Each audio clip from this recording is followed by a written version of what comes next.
calling all amateur radio operators. Welcome to the Cuyahoga Falls Amateur Radio Club, Monday night, VHF UHF net. My name is Frank. My call is W8EZT, but for the purposes of this net, I'll be using the club call Whiskey 8 Victor Papa Victor. An open, directed net. All amateur radio operators are invited and encouraged to check in. You do not need to be a club member. All traffic will go through net control, and since emergency traffic may break in at any time, please leave a brief pause between transmissions.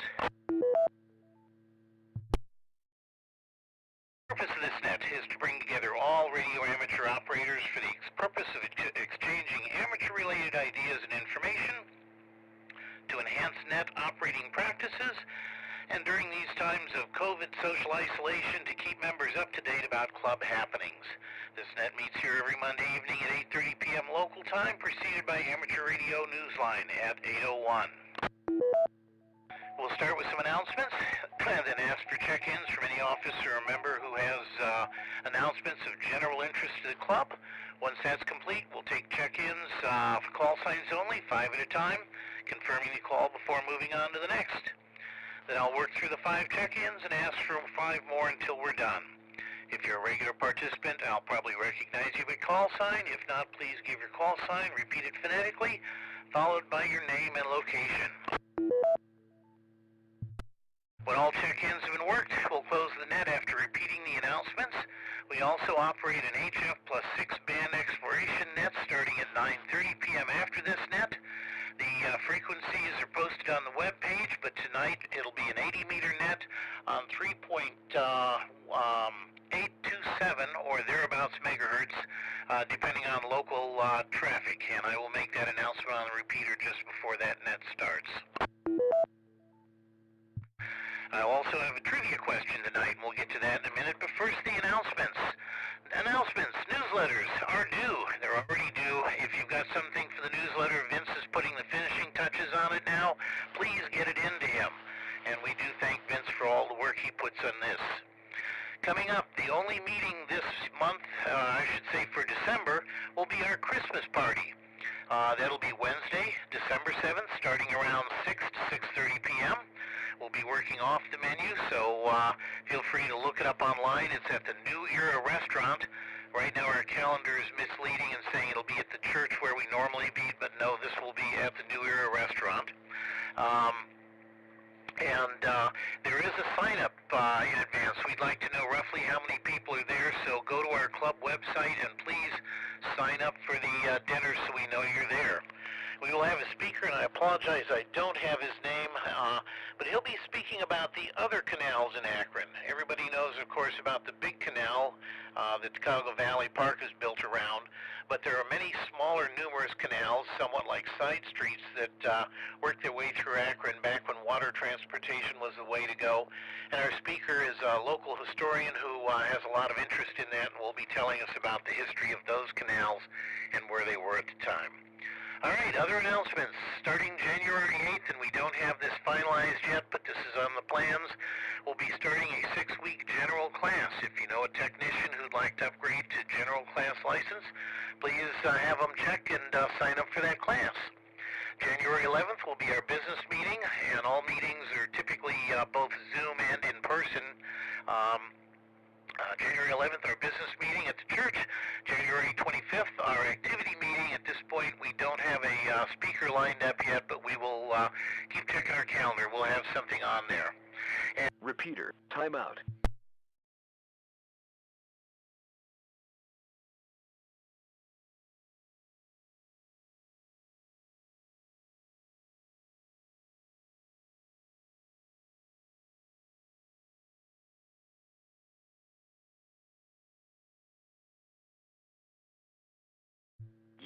Time. Repeater out. I hate when I do that. Time the repeater out. Basically, all I did was announce the HF band expiration net, so we'll get to that in a second. All right, the trivia question, and let me get a fresh nickel here. Most hams are aware of the importance of the ionosphere in regards to the propagation of radio waves around the planet. Likewise, most hams know the ionosphere can be affected by both man-made activities, such as a nuclear blast, and the sun's natural emission of ultraviolet light and high-speed particles. We've learned that in the general class, if not sooner. Within the last year, a naturally occurring event that did not involve our sun happened, and yet it was so intense it disrupted not only the ionosphere, but it even created massive electrical currents flowing through the Earth's crust. I have a multi-part question, so you can answer any one of these and only one. What was it? When was it detected on Earth? When did it occur? When did it occur? And what was it called? So any of those questions you'd like to go to try to answer, feel free to. Okay, at this point, let me open it up to any officers or members that have announcements of general interest for the club. Go ahead, please.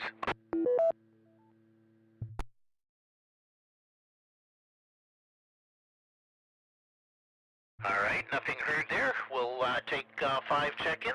Go ahead, call signs, please. Go ahead. Alpha Charlie 8, X-Ray Oscar.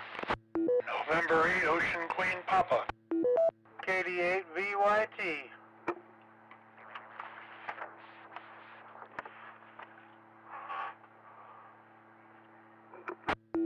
Okay, slow down there, folks.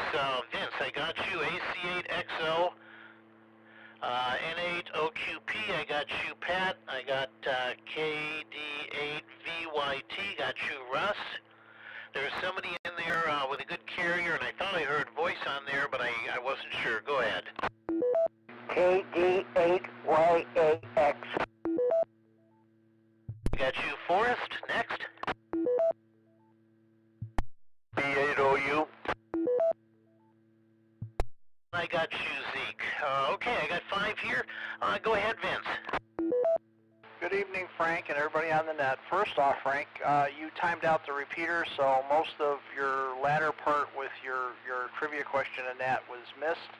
I think it was missed after you were talking about the January meetings. Anyway, my important announcement is it's newsletter time, end of the month, and it's the December newsletter. It might be thin, but anybody wants to, send me stuff. AC8XO, back to net. All right, very good. You heard it from our editor himself. He needs newsletter articles. And again, thank you, Vince, for all you do. Since I did apparently chop up the trivia question, let me see if I can get it through again. Let me get a nickel here. All right, most hams are aware of the importance of the ionosphere in regards to radio propagation of HF waves around the planet. Likewise, most hams know the ionosphere can be affected by both man-made activities, such as a nuclear blast, and the sun's natural emission of ultraviolet light and high-speed particles. Within the last year, a natural event occurred that did not involve our sun, and yet was so intense that it not only disrupted our atmosphere, it created massive electrical currents flowing in the Earth's crust. Answer any of the following, and let me pause for time. What was the event? When was it detected on Earth? When did it occur? And what was it called? So you can answer any one of those questions. And Vince, if you want to give it a shot, please feel free to recheck. All right, next up, Pat, N8OQB. Well, you got me on that one. I think my answer is E, all of the above. Don't really have a whole lot this evening. Officers, check your email. There's a thing in there about a meeting that's been asked for Wednesday evening. It will be at 7 o'clock. The link will be coming as soon as I can get it created. The other thing, we have about 15 people signed up for the Christmas party. Doing fairly well with that. If you are coming, just so we know how many we're going to have, please sign yourself into the list, and it's off the web page, and let us know you're coming. I think that's about it, Frank. I'll turn it back to you. Have a good evening, and hopefully catch you on 80 meters. NOQP.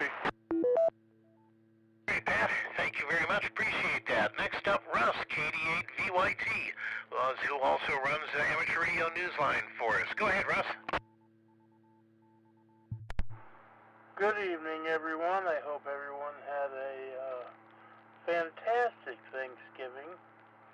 I cooked another turkey yesterday, so we're still eating on that, and can't get enough turkey. The trivia question, the answer is yes.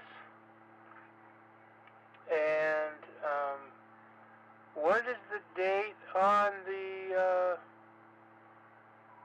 Christmas party? I'm pretty sure I signed up, but I don't remember when it is. Anyway, everybody have a good night. KD8VYT 73. W8VPV. Repeater. PL110.9. Okay, the date for the Christmas party is Wednesday, December 7th. It's the first Wednesday of December, rather than normally the second. The second was already booked up for another event, so I had to go with the first, and that will be the only meeting for the month. So December 7th, and I can check after the net and let you know if you're already signed up or not, Russ. But very good, appreciate it. Anything else for the net? Well, the Sierra Club meeting is on the 8th, so it looks like I'm going to have a good week that week. And I don't care if I'm signed up or not, I'm coming. KD8VYT. Very good, Russ. I'll make sure you're signed up, and if not, I'll reach out to you and make sure you are signed up. Very good. All right, next up, Forrest, KD8YAX. Go ahead.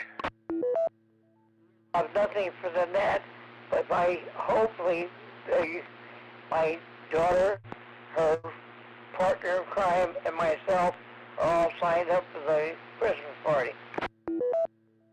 And Forrest, I did check on you, and you are signed up for a total of 3 people. Yourself, stepdaughter, and significant other. So, and look forward to seeing you there then. All right, next up, Zeke, AB8OU. AB8OU. Good evening, Frank and everyone.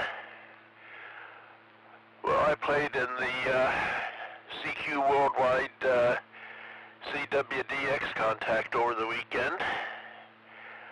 Like I say, I have absolutely no worry about winning anything in it.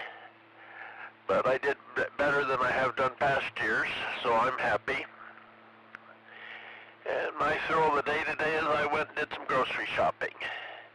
And I'm looking forward to hearing about the canals, AB8OU. Very good, Zeke. Anytime you do better than you did another time on something, it's a personal best, and I call that a victory, even if there's no trophy or award for it. So congratulations there. And yeah, I'm sorry I don't have the gentleman's name. Anthony was going to get it to me later on, and we'll get it updated on our calendar and everything. But look forward to seeing you at the Christmas party. All right, I'm at the bottom of the list, so let me go with 5 more call signs. Go ahead, please, one at a time. KB8PRK. KB8PRK. Got you, Ted. Next. W3X. Got you, John. Next. W8DIS. DIS. Got you, Bill. Next.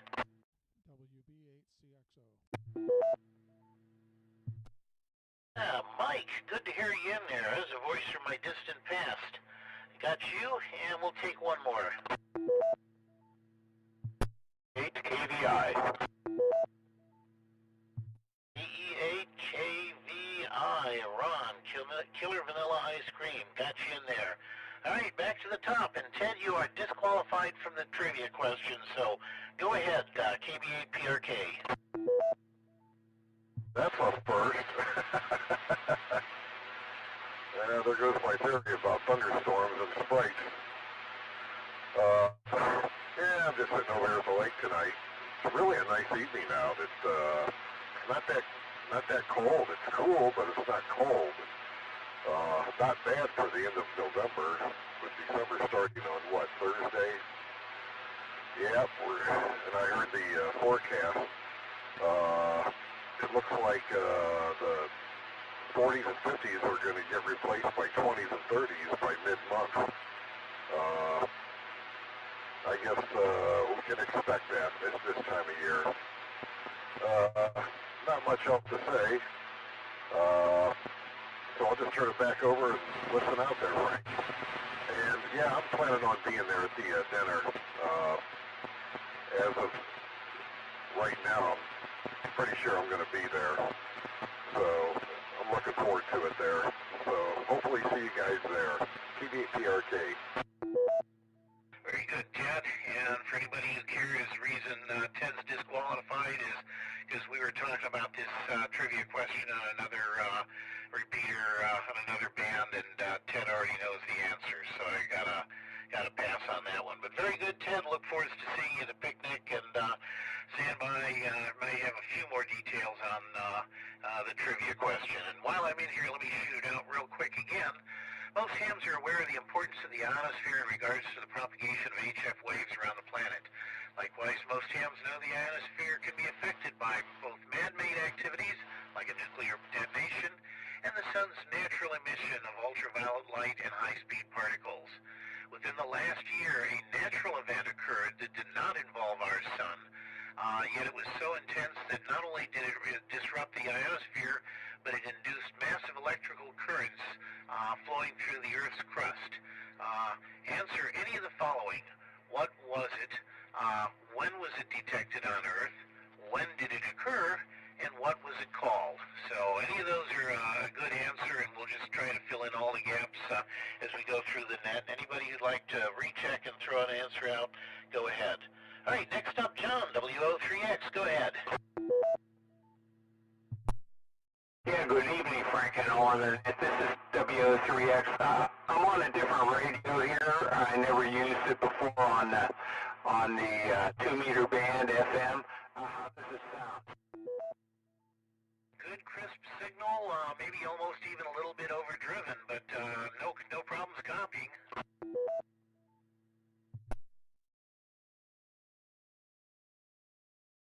Okay, I turned the mic gain down a little wee bit. Okay, let's see, I don't know. Let's see, there was a trivia question during the Silver Creek Amateur Radio Association Tuesday night 2-meter net, and it was about CMEs, but that has to do with the sun. So I'm going to guess that it was a volcano named Tonga, and it was in the ocean. That's my guess. Back to the net, WAVPV, this is WO3X. All right, John, very good. I got you down for Tonga. Now, that's a good question. I'm not sure if volcanoes can disrupt the ionosphere or not. That's something I need to do some reading on. It's not the answer I was looking for, but it may be a valid answer if it occurred within the last year. But let's move on and see what other people have. Next up, Bill, W8DIS. Hello, one and all. Well, I gotta admit, this trivia question is a poser. I was kind of leaning toward John's answer about a volcano, but I think I remember reading something about it that I think like a hurricane or changes in the jet stream or something, wind, can sometimes affect the ionosphere. But that's a wild guess, so I don't know about that. Aside from that, don't have much to talk about. If Pat's listening, I got the email, and I'll plan on zooming in on Wednesday. I'll let you know if there's some reason I can't. Other than that, I guess turn it back to you, and wish everyone a good evening. 73's W8DIS, back to net. All right, very good, Bill. I got you down for hurricane/wind. That's another one that I'm not aware of affecting the ionosphere, but that certainly doesn't mean it doesn't occur. Again, the ionosphere is anywhere from 150 to 600 miles above the planet, and I would think that more closer to Earth weather events such as hurricanes, things like that are within the first 5 to 10 miles might or might not affect it, but I'm just not sure on that one. I'll have to go back and do some looking on that, but not the answer I was looking for. All right, next up, Mike Young, WV8CXO. Good to hear you down here, Mike. W8VPV. Repeater. Thank you, Frank. This is Mike, WB8CXO. Made it into the shack 2 weeks in a row. We're playing with radios and computers. We're currently streaming the net on YouTube. Channel name is my call sign. Seems to be working. A lot of variables to play with.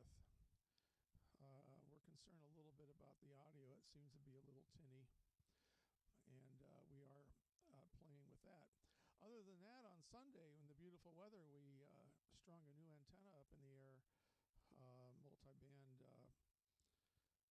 alpha delta antenna, and it was working really well. The old double bazooka finally gave up the ghost and was having some issues. So we're really glad to get that antenna online, and it just proves the fact that it's not the radio, it's the antenna. So spend all your time and money and efforts in those antennas, and the radios will be happy for it. Other than that, it's good to hear everybody on the net. 7-3 to all, WB8CXO. Very good, Mike. Is that antenna good for 80 meters? Oh yeah, it's good up to 160, although it's got loading coils on it. I'm not happy about that, but I just needed something that I could get up in the air and see how it works. Well, very good. As I mentioned earlier, we've got the band exploration at 9:30 tonight, somewhere around 3.827 megahertz or so. I'll announce it exactly on this repeater just before we started, but I'll be listening for you and curious to hear how the antenna works for you. Appreciate the check-in, and we'll talk to you down the page. Next up, Ron, KE8KVI. How you doing? I'm doing well, Frank. Hello, and everybody out there in Radio Land. I hope everybody's doing well. I was thinking Tonga on the trivia question, but you shot that idea down, and so I have nothing else on it. Other than that, I've been working on some technical issues, helping a friend with printer problems, so, you know, the usual day. Yeah, another day, another tech problem. That's what IT people do. It is their life. Well, very good, Ron. Good hearing you in there, and look forward to seeing you later this week. And I reported back to my sister about your guys' enjoyment of the turkey leftovers that I brought over. So, very good then. All right, we're at the bottom of the page. Let me do the trivia question very quickly, and then we'll ask for more check-ins. Most hams are aware of the importance of the ionosphere in regards to propagation of HF waves around the planet. Likewise, most hams know the ionosphere can be affected by both man-made activities, like a nuclear blast, or the sun's natural emission of ultraviolet light and high-speed charged particles. Within the last year, a natural event occurred that did not involve our sun, and yet was so intense it disrupted not only the ionosphere, but even created massive electrical currents throughout the Earth's crust. I'm looking for any of the following answers. What was it? In other words, what is the name attributed to the event? When was it detected on Earth? When did it occur? And those are two different times. And what was it called? So any of those questions. And with that, I'm at the bottom of the list, so I'm looking for 5 more check-ins. Call signs only. Go ahead, please. WA8, WFX. Floyd, good to hear you in there. I got you next. Kilo Echo 8, Victor Quebec X-Ray. Was that Echo 8 VQX? And what was the name, please?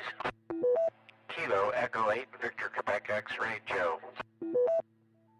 All right, I got you, Joe. Next.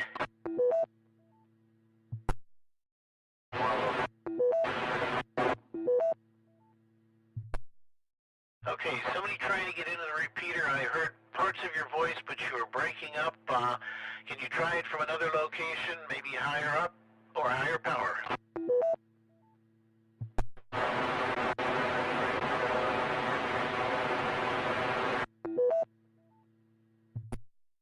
Anybody else copy that?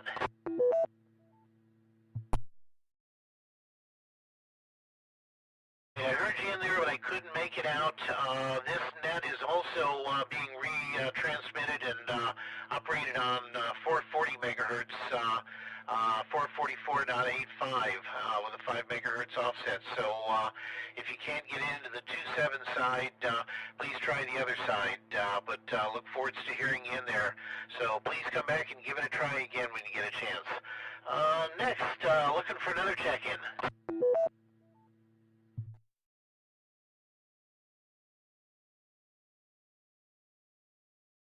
It might be a light net tonight. Well, I've got two. We'll go with those two, and then we'll take them one at a time. Floyd, WA8WFX. Go ahead. W8VPV, WA8WFX. Thank you, Frank. Just wanted to say hello to everybody. I have no idea at all about your trivia question, although a volcano or an earthquake would make sense to me. But more likely the volcano because it's spewing the ash and stuff. But I don't know which one I would say did it. Mount St. Helens, maybe. Other than that, I'll just say hello to everybody. It's good to hear everyone on here this evening. Ron, good to hear you on. And we'll talk to everyone at a later time, hoping I can make the Christmas party. W8VPV, WA8WFX. Very good, Floyd. Look forward to seeing you and Jan there. I think that would be a great time. All right, next up, Joe, KE8 Victor Quebec X-Ray. Go ahead, sir. KE8VQX. Yeah, hi, it's Joe, West Akron. Not really sure about the trivia question. Kind of thinking about the preamble to the net with the period of isolation. Maybe we should dispense with that. I get that all the time at work, and I think we all know when we're sick or not. Anyway, the trivia question, I'm going to have to go with volcano. I know Mauna Loa just erupted a few days ago in Hawaii, so I'm just a tech, so I don't really know. Anyway, with that, back to net, KE8VQX. Very good, Joe. Got you down for volcano. And I just saw some of the videos tonight on the news of that eruption. Absolutely spectacular beyond words. I've been to Hawaii once and hiked Haleakala, partway down into the crater and back out, but did not get a chance to see an active volcano at the time. It's on my bucket list to actually stand 100 yards from a lava flow and feel the heat. I think that would just be cool beyond words, but very good. All right, I'm at the bottom of the list now. Let's look for any other check-ins, and if not, we'll start to wind this net up. Do we have any other check-ins for the Cuyahoga Falls Amateur Radio Club Monday night VHF UHF net?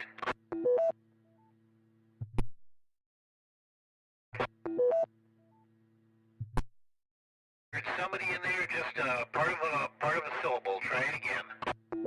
A recheck. I heard a recheck. Go ahead, recheck.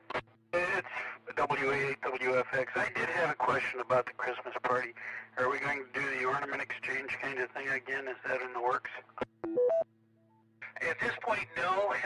We might have just some gift drawings, some little trinkets, but I have not heard of anything formal as far as any kind of an ornament exchange or a gift exchange.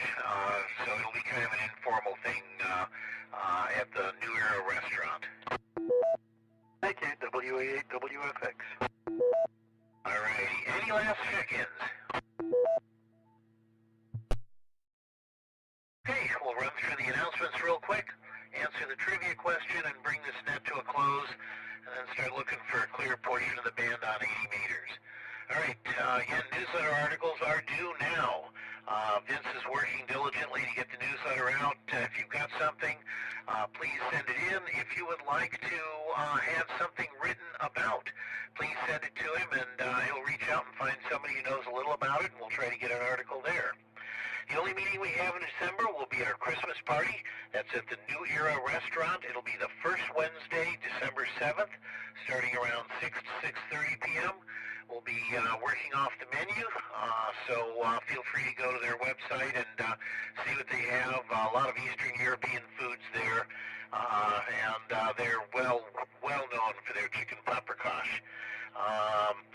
Disregard the calendar. It will be at the New Era Restaurant, 10 Maslin Road. That's right off Market Street, or Exchange Street, excuse me. It's not at the church as the calendar currently says. We'll get that fixed up. Our speaker will be an amateur historian discussing the other canals in Akron, little side canals that have been filled in and are no more. January 8th, we'll start our 6-week general class. January 11th will be our business meeting. January 25th, our activity meeting. And again, tonight, starting at 9:30, we'll do the band exploration net at 3.827 megahertz, plus or minus, depending on days and activity. Alrighty. We'll run the trivia question out and then give you the answers. Most hams are aware of the importance of the ionosphere in regards to the propagation of HF waves around the planet. Likewise, most hams know the ionosphere can be affected by both man-made activities, such as nuclear detonation, and the sun's... Repeater, timeout.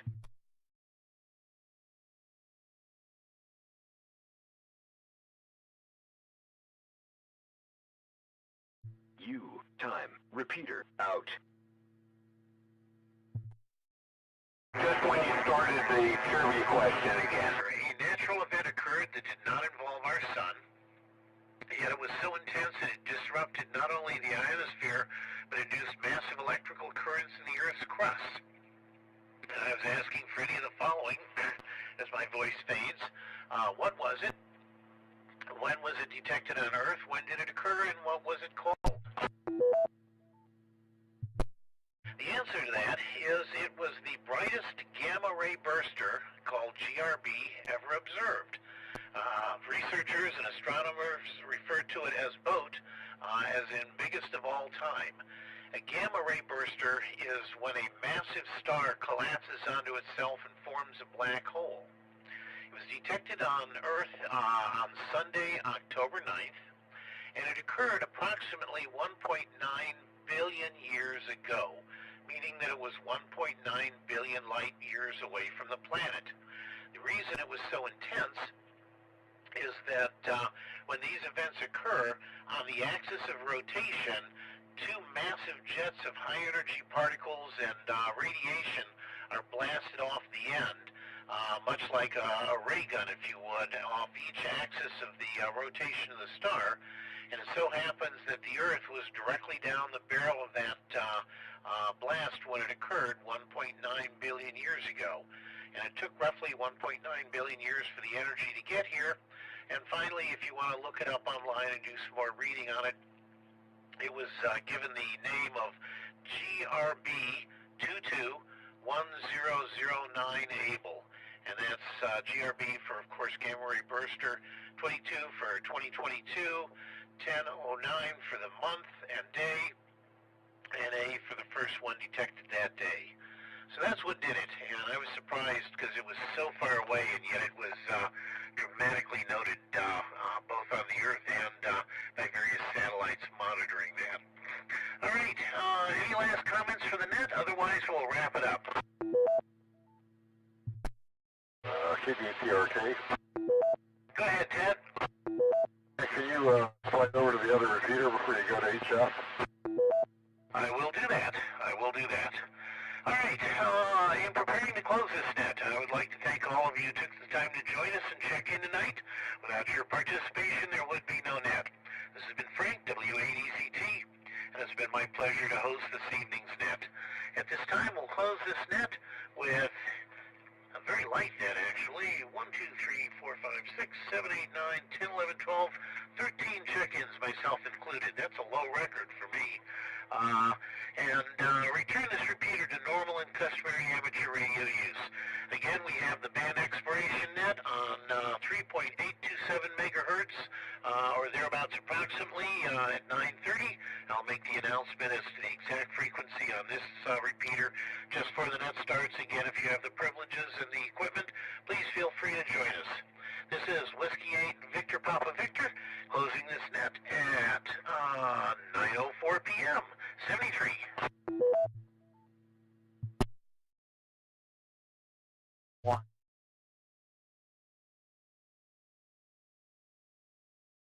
had a 40-meter dipole. I cut it up and made a lot of stupid things out of it, but none of them have worked.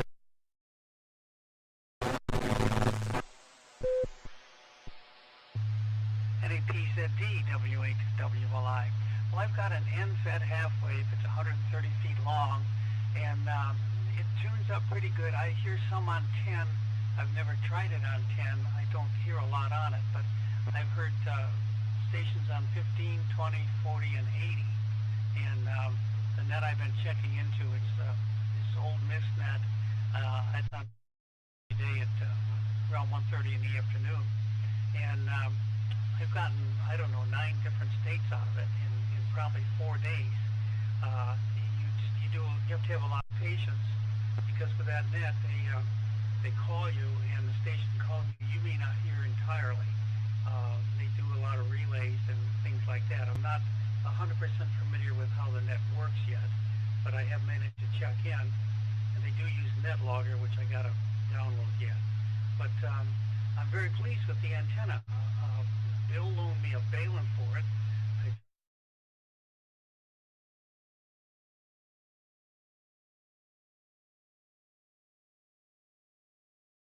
And I put it up there, and he came out with his antenna analyzer and computer, and he grafted the whole thing out. And I was prepared to go up there and start cutting or trimming whatever. He says, don't touch it, don't touch it. It's good on all these bands. It was just amazing, and it tunes up rather easily. I'm using an 857 set on 5 watts, and that's all I can say. The reason I did, well, I guess we moved to a condo, and there's wire that's loomed all together up there. There's 3 rooms with 2 outlets each for television and 2 outlets for phone, and there's 1 room with 1 outlet for each end. And all this stuff is in a nice loom all the way up there. There's 4 units in this building, and what I want to make sure is I don't get into anyone's phone line or anyone's internet, because one of the guys works from home all the time, and one of the ladies works from home part of the time. So I want to make sure I don't bother anybody. So I've tried it on 5 watts. I haven't heard any complaints about it or anything. I don't dare want to ask any questions, because every time the faucet in the bathroom drips, I'm going to be calling you. Your ham radio is causing me trouble. So nobody here knows I'm a ham. Let me break for time. I don't wear my ham jacket outside. I'm not even wearing the ham radio hat. And when I've carried stuff in, antenna or something like that, I've done it when none of the neighbors are around. So nobody has any inclination. I got a roll-top desk. I got the radios on the desk. And I bought a small cabinet. I got the power supplies and the tuners in the cabinet next to it. And when the doors are closed, when people come over, they look in this room and they see the roll-top desk that's closed, the cabinet is closed, no questions asked. So that's what I've been up to. So what all have you been up to? This is W8WLI. Well, I've been up to a lot of no good. Everybody knows that. I just get away with it longer, I worked my tail off this summer, and boy, I wish I hadn't cut that antenna up. Ah, man.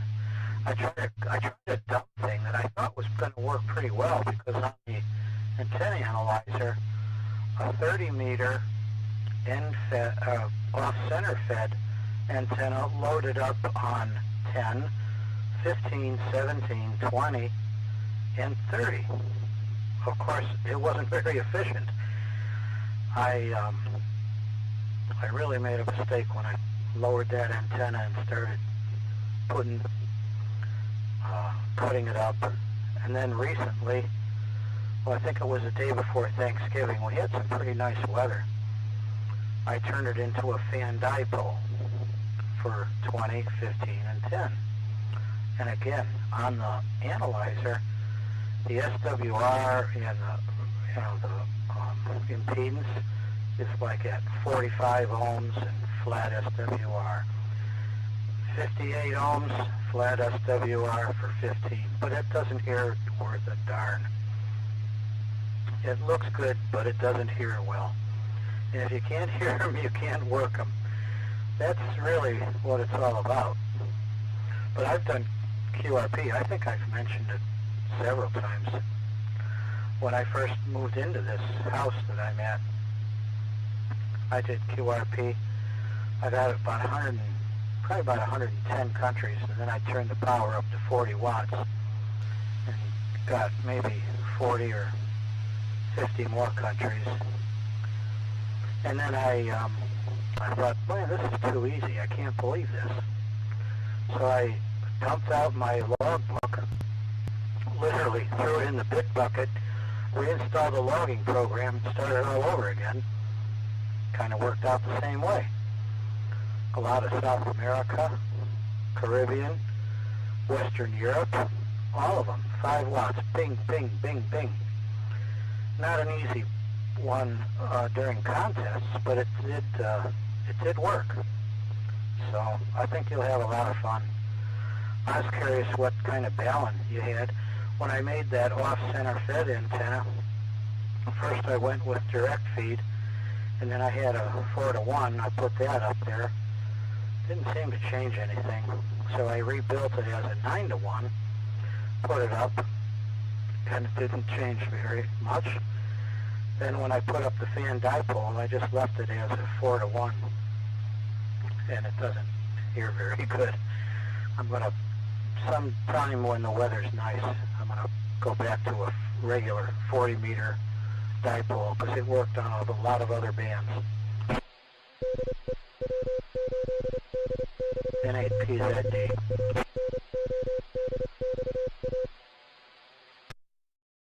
PZD, W8WLI. Okay, well, I know you had switched to QRP. I heard you talking about it during the summer and everything. And when, of course, when we moved here, I knew I was going to have to do something. I wasn't sure what. I didn't know how much space was up there. I thought maybe I could get a small vertical of some kind up there and then run some wires around like a ground plane. But I do have 11 feet up there, but it's not enough for a decent vertical. But anyway, this seems to work pretty good, and I'm going to stick with it. I would like to find some way to get a ground in. I have no ground here because I don't know where they ran the underground lines. The main power feed box for the building is on the back of the building. The city distribution box is out at the curb in front of our building. And they're going to put some new fences in. They did run or mark some electric lines, and it looks like they go right past the corner of the building here. So I don't know if there's any chance whatsoever that they ran them underground in the building or what. So I got to be very, very careful. So I'm still studying that. I'm thinking I might try to make something out of a ground rod that looks like a shepherd's hook to hang a bird feeder on, and keep it maybe 4 feet, 5 feet off the ground, and maybe put 2 prongs on that go down. I'd have to keep the ground watered. I don't know if that would work or be worth the effort or not, but it's some thought I have. And in the house in Grafton, I guess you know, I had a ground rod that went through the basement floor. It's definitely not ideal, but I'm not looking to deal with lightning here. Just all I need is a decent ground of some kind. But anyway, it's working without. So until I make a change, we're going to have to work without. So Clark, back to you, Clark. This is W8WLI. Well, if you can get 4 feet into the soil, you'll probably have a good enough RF ground to do what you want to do. Back in my younger days, I did a lot of high current work for an electroplating company. 800 amps at 13,000, and we had ground rods all over the place. But every time I checked the impedance, the resistance into the soil, we could always trip a 100 amp breaker on a 4-foot ground rod. So I think unless you have some unusual mineral content, with a 4-foot ground rod for a 5-watt signal, you're probably going to be just fine. I like that idea of the shepherd's hook. I don't know if a I don't know if a half-inch conduit bender would bend a copper-clad ground rod, but I guess that's worth trying. I think what will happen is the copper will peel on the outside radius. I think it'll bust open. So you'll probably have to paint it with aluminum paint in order to prevent oxidation. That might help you. That's probably the easiest way, if you even have to go that far. So I'm guessing you're probably using a 49 to 1 Ballon to hit the end of that end-fed wire. WAWI returning. You know, I don't know what it is. It's marked on the outside. It's been so long since I hung it up there, and I knew when I hung it up there what it was, but I have since forgotten. I'll have to go up to the garage and take a look at it, see exactly what it is. It's not the one that's recommended for an end-fed half wave, but it works. And Bill proved that when he brought his computer out, hooked everything up, and checked it. I was shocked and appalled that everything checked out as well as it did. So, you know, it's one of these things, he said, don't touch it. So, you know, I was all prepared to go up there and start trimming to start to bring the SWR down.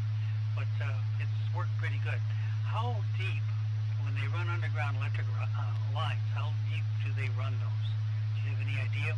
And another thing, that close proximity to the electric lines, and on the back of the building, we have telephone service and internet service from two different companies.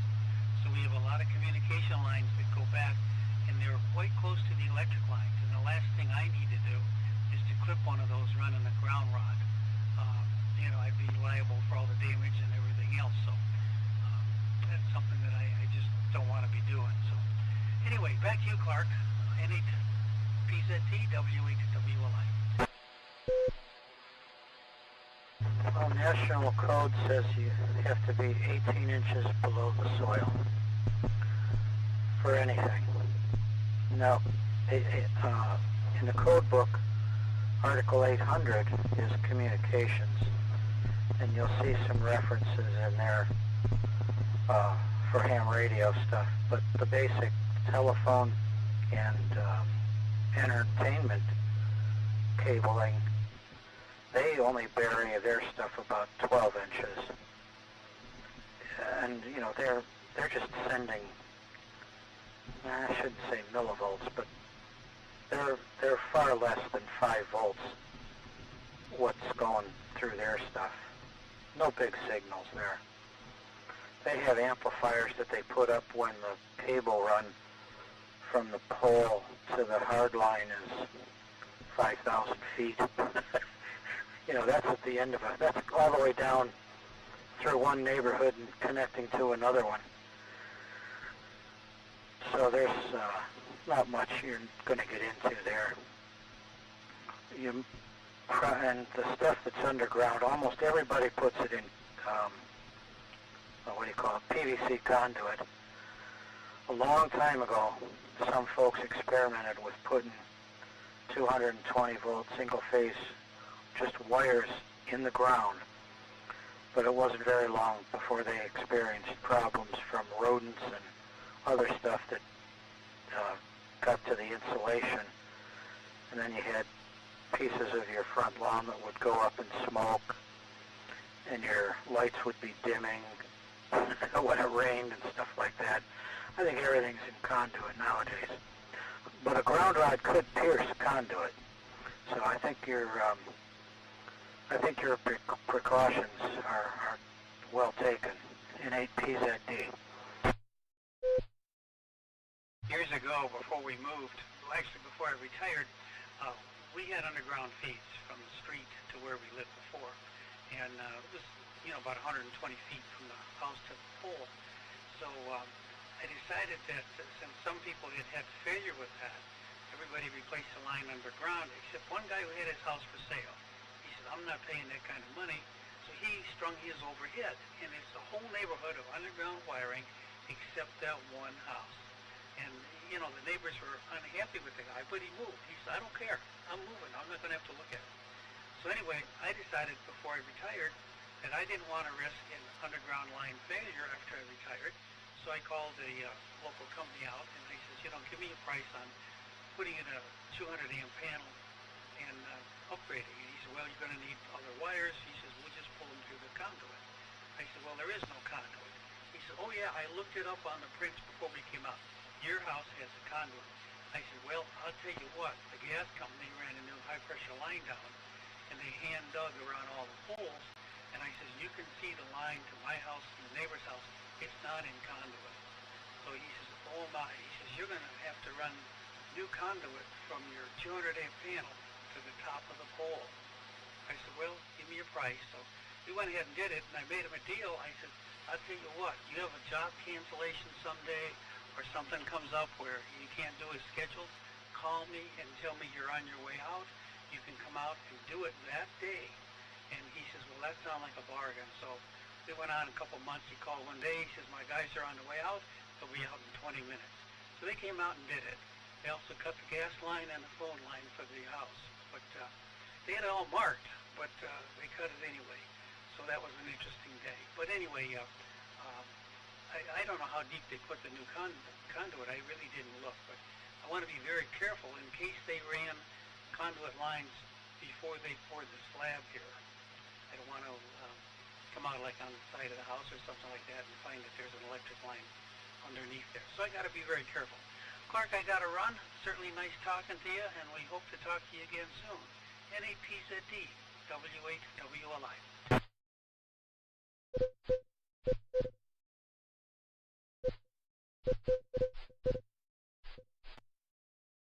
All right, very good, Tom. Well, good luck on QRP. I know you're going to have fun, but you just have to pick your battles. Those real big gun stations, you're not going to be able to overpower them. But it takes patience, and you'll have fun. I'm sure of it. 73 for now, N8PZD. 73 Clark, WHWLI clear.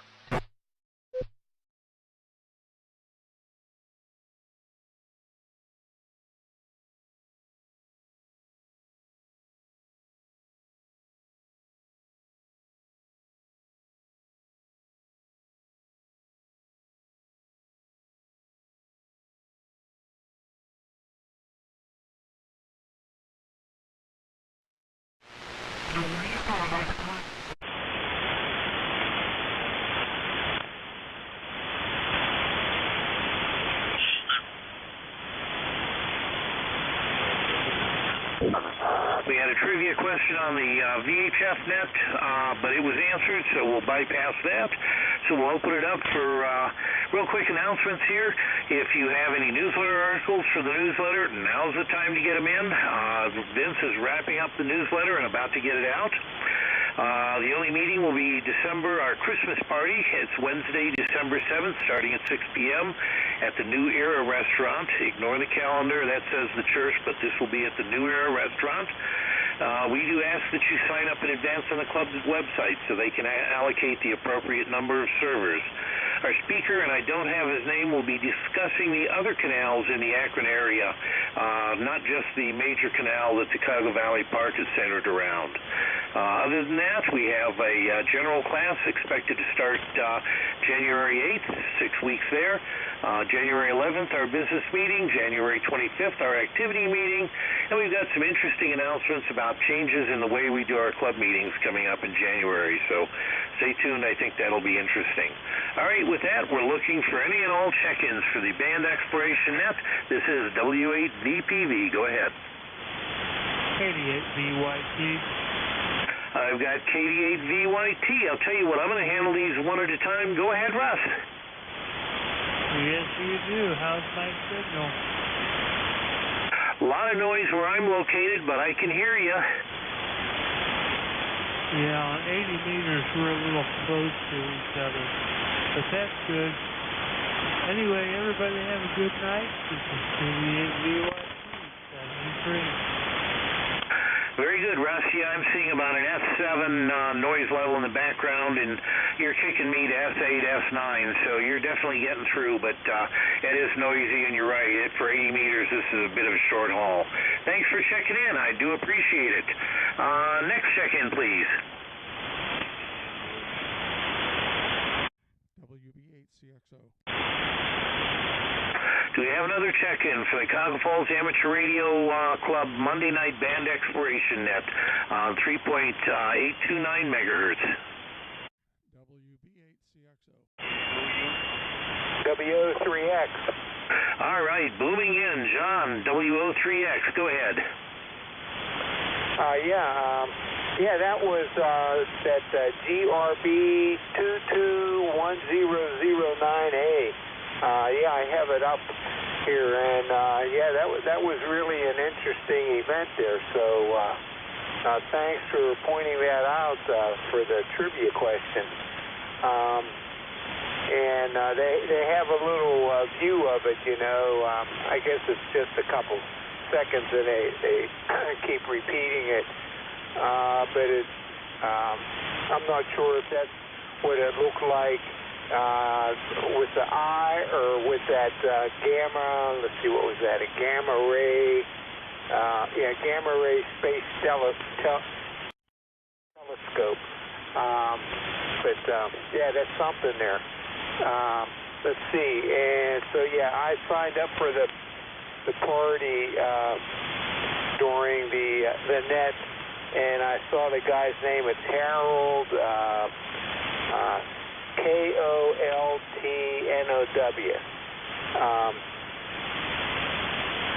Yeah, Harold Koltnow. So that sounds like that's going to be an interesting thing. Who knows? Maybe some of our houses are on the site of a former canal. Over. That's exactly right. I also did not know there was that much other canals in the area, though I did have a professor, a history professor many years ago at Akron U that mentioned there were canals all over the place. And as transportation went from water drawn to horses, they obviously got filled in. And yeah, I think the thing that amazed me about that gamma ray burster is it was 1.9 billion light years away. B with a billion with a B. Who would think anything that far away would even be visible? But obviously, not only was it visible, because we were right down the barrel of the flash, we got a significant blast from it. If that had happened in our own galaxy, that might have spelled the extermination of life on Earth. Yeah, that'd be stronger than an EMP that we would generate. Yeah, there's some interesting stories if you spend some time on YouTube of astronomical events.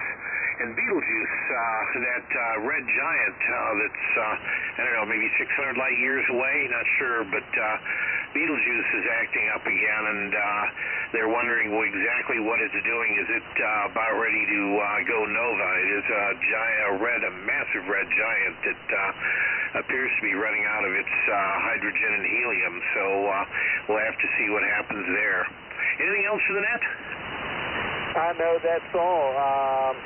I couldn't hear Russ real good. Are you using a vertical antenna? Yeah, the only thing I've got for 80 meters right now is a vertical and 9 ground radials with a tuner right at the base. But I've got a good 1.2 to 1 SWR, and he was a bit above the noise, about two S units above the noise. But I got a real high noise level back here. Okay, yeah. Yeah, I'll go between the antennas when I'm listening here. So with that, I'll turn it back to you, W8VPV. This is WO3X. Very good, John. Just so you know, you're giving me 20 over S9, so you're really pounding through there. All right, this is W8VPV, the band exploration net for the Cuyahoga Falls Amateur Radio Club Monday night, looking for any and all check-ins. Go you. WB8CXO. There we go, WB8CXO. Good evening, Mike. Hear you in there. Kind of bassy and boomy on the mic, but otherwise fully readable. Okay, Frank, there was somebody else in there. Other station, give it a try. Let me kick on the preamp here. AB8OU. All right, I got AB8OU right on top of the noise. Got you in there, Zeke. Go ahead and go ahead with what you got. I might or might not be able to hear you. AB8OU. Well, I'm going to keep it loud so you can't hear me, and I can barely hear you. Have a good week, AB8OU.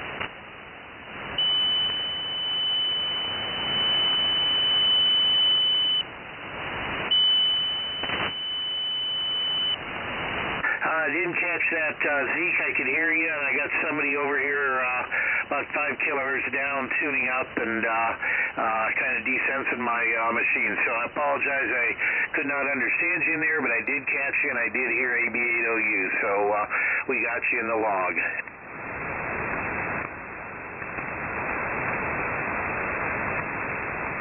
All right. Anyway, let's see here. I got Mike. I got to write you down.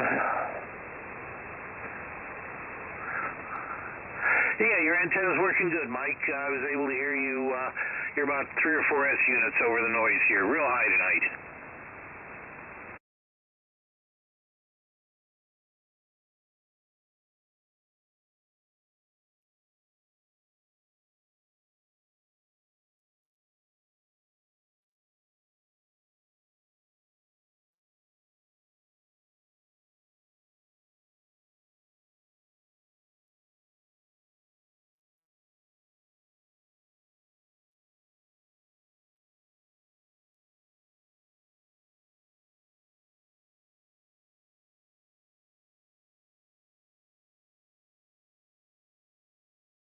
For a couple of field days.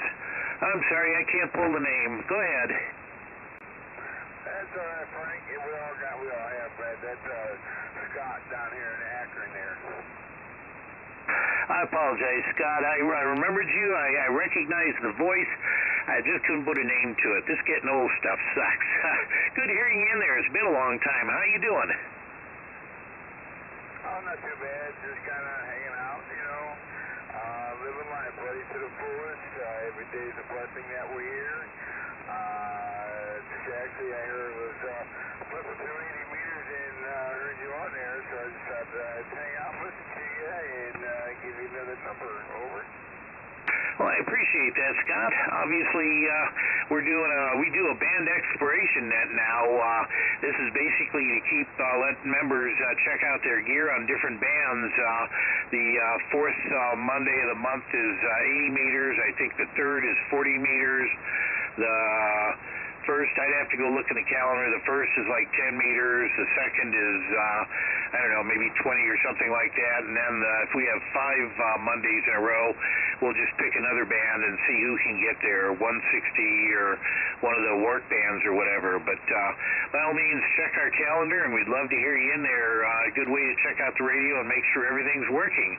Hope you had a good Thanksgiving. I got done with a bout of COVID just before Thanksgiving, and survived that, and I and my family had a great Thanksgiving. We had some very good news for a brother-in-law that we thought had a very serious medical condition. Turned out not to be, so lots to be thankful for this year. And again, really good hearing you in there, Scott.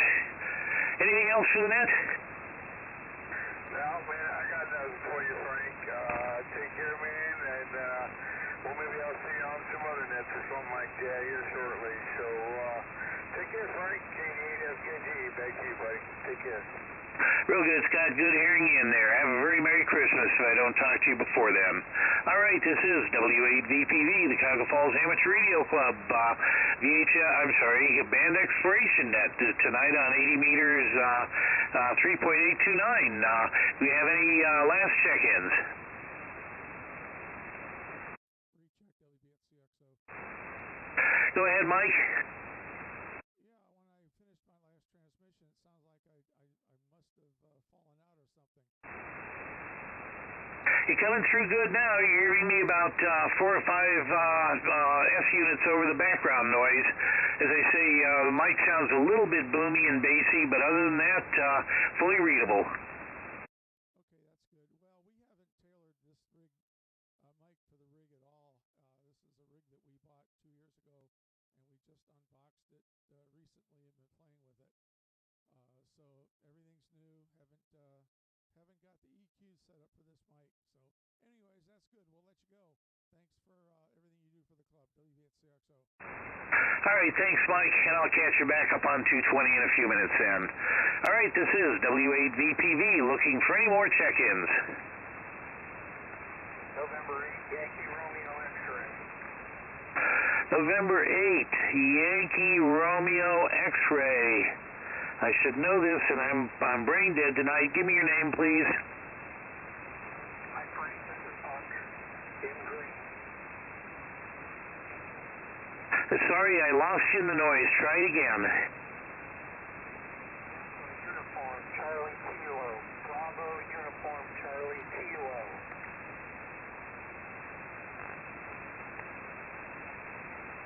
All right, I got a Uniform Charlie Kilo in there. Front end of the call, please. Bravo. All right, somebody said Bravo. I missed that. I'm fumbling. I was trying to get an N8YRX, I thought, and then I got the Uniform Charlie Kilo. What was the full call sign for Uniform Charlie Kilo? It's November 8, Yankee Romeo. All right, I got somebody saying it was November 8, Yankee Romeo, and I thought it was X-ray. Is that correct?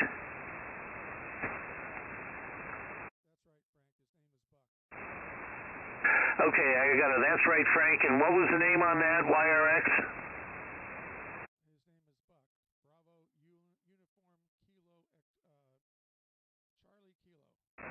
Gotcha, Buck. I'm sorry.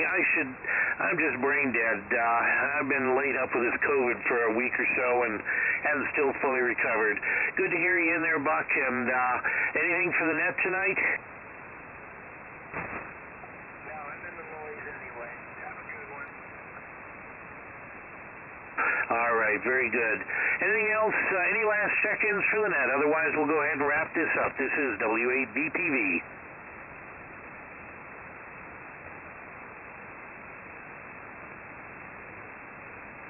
All right, we'll wrap this up and get out of here, and I'll get a chance to get the trash out tonight. Quick announcements. Newsletter articles are due. If you have something for the newsletter, please submit it to Vince, newsletter editor at CFARC.org, or at least send him something asking for an article, and we'll see if we can't find one for you. Also, the only meeting we'll have in December will be our Christmas party. That's Wednesday, December 7th, starting around 6 p.m. The calendar is mistaken. It'll be at the New Era Restaurant, 10 Maslin Road. It will not be at the church. That'll be fixed in the next day or so.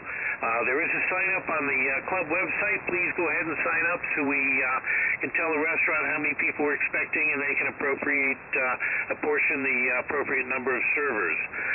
Speaker will be Harold Coltno, who is an amateur historian who has a lot to talk about the other canals in the Akron area, not just the one that we're familiar with, but there are a lot of other canals that have since been filled in, and he can talk a lot about that.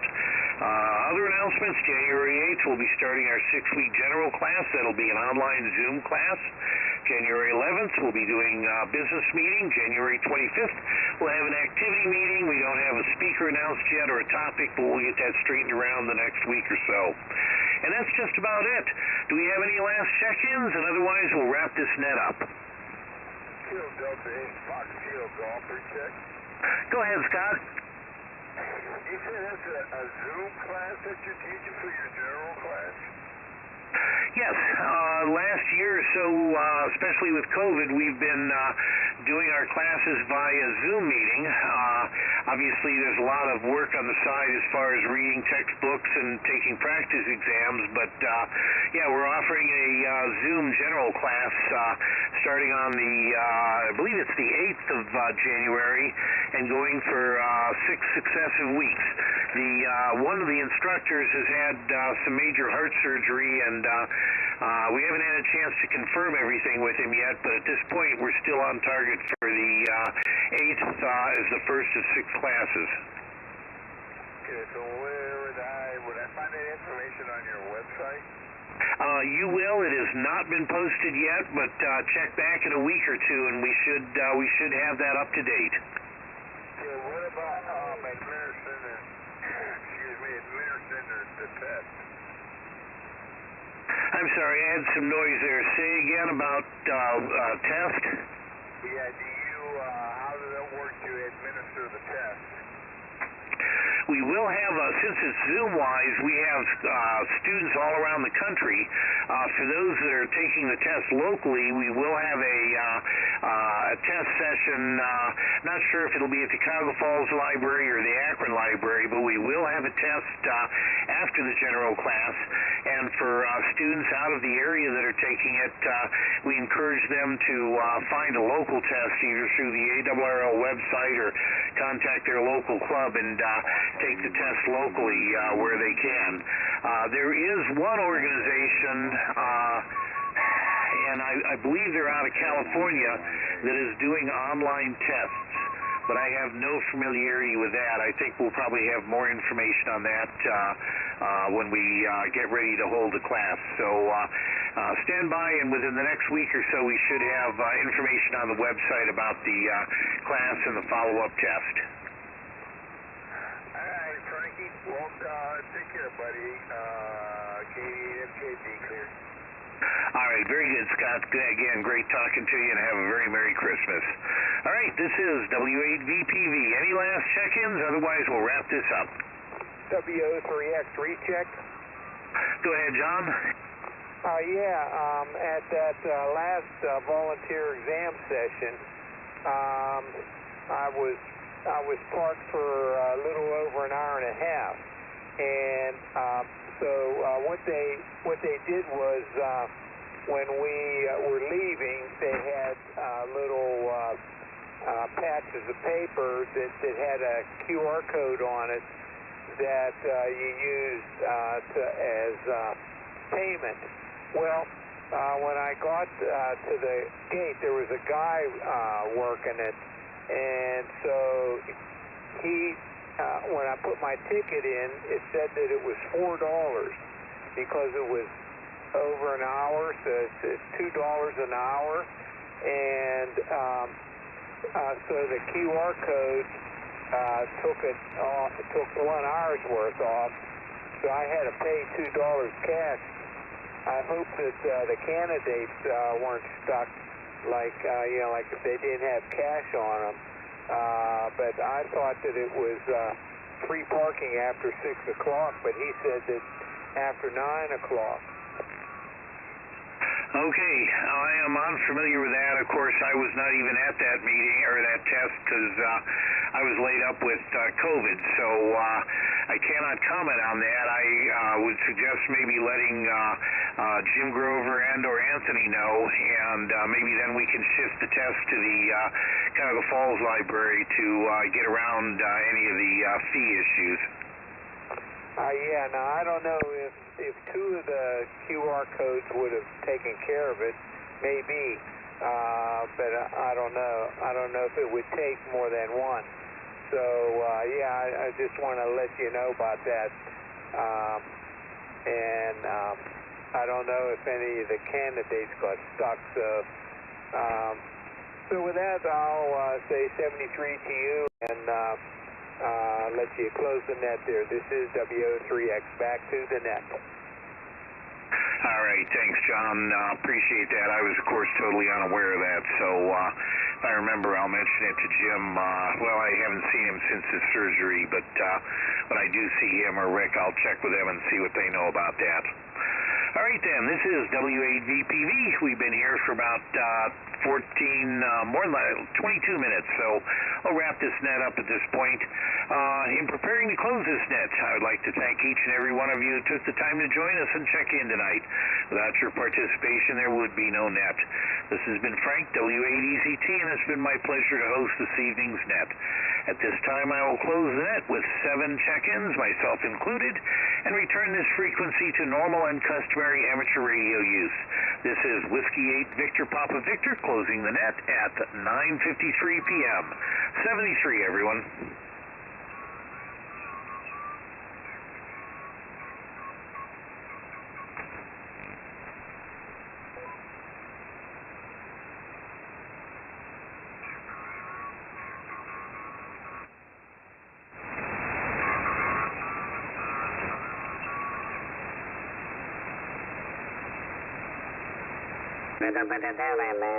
Como es, me cogen lo que estoy, cuando regreso a lo que quiero tunear, pues.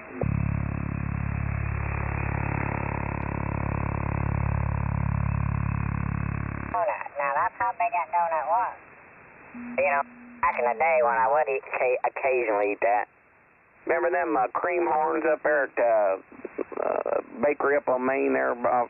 Oh my God, the cream puffs, yeah. Oh God, them things was. Yeah, buddy. Yes, buddy, I love those things. Well, see, that's when they could use that good grease. They've come out now, something about triglycerides or something. They won't let them use that good grease no more. Now, Square Donuts had some donuts over there, had blueberry stuff inside of them, and they was pretty decent. We stopped in there and got donut holes. Yeah, I've done that too. I bet I ain't had one of them cream horns.